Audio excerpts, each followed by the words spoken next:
Time now for sports on 104.7 The Cave. Here's Ned Reynolds. Mike, the intern Ned Reynolds in the studio. Tonight is the night, my friends. Football is back. NFL draft. Chiefs got 2 picks in the first round.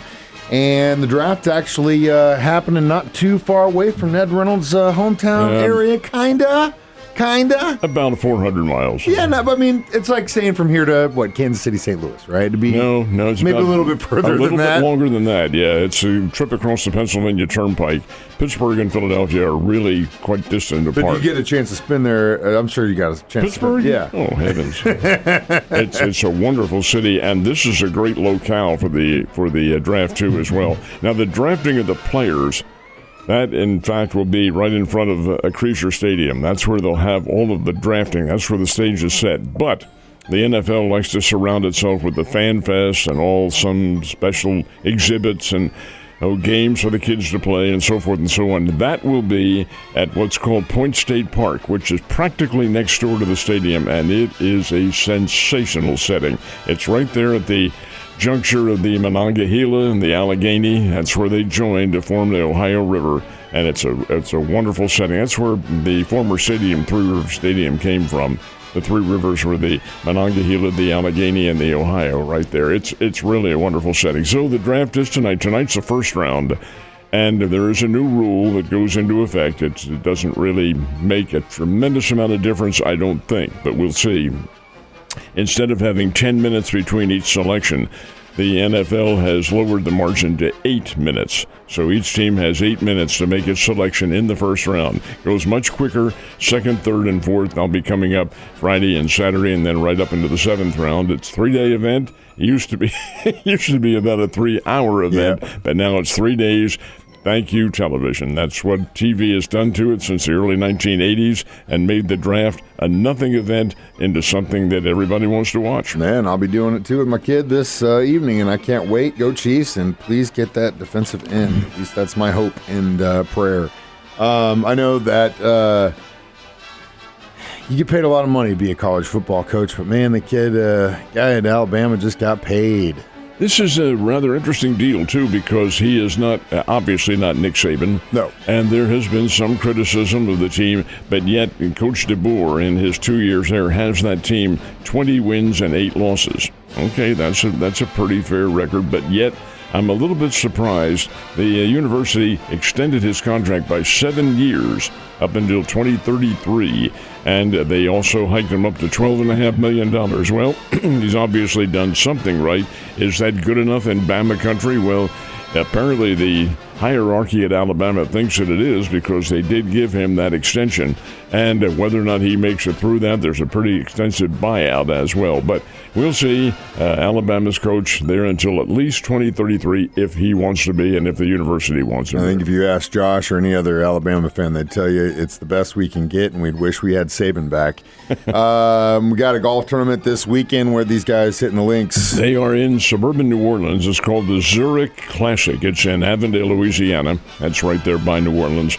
And this is a little bit different because it is a team event. You have 2 golfers, 2-man teams, and there are 74 of them in this event. They're playing for a purse of $9.5 million.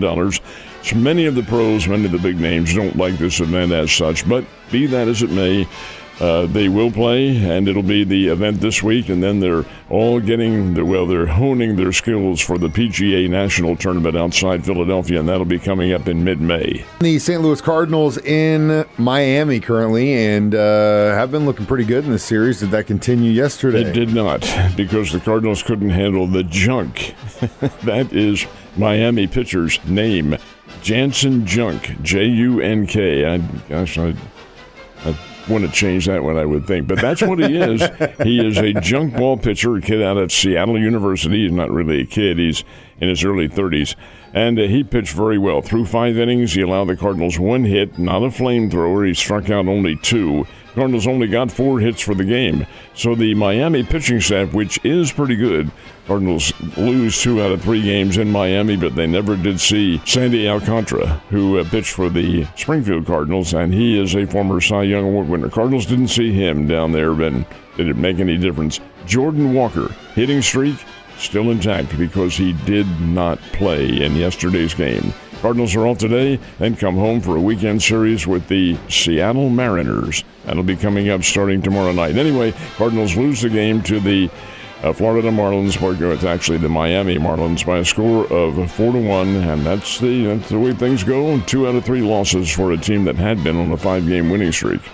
Yeah, speaking of junk pitchers, I think, even though it feels like the Royals are starting to get a little bit of fire, that's what ends up biting them in the butt every single time. You got a team that you're handling business, and then they score 6 runs on you in one inning, man. What the hell's going on? Well, that's one of the fallacies on this team. They're not getting any consistency. Yesterday, Michael Wacha got the start, and he lasted 5 1/3 innings, gave up 6 runs and 7 hits.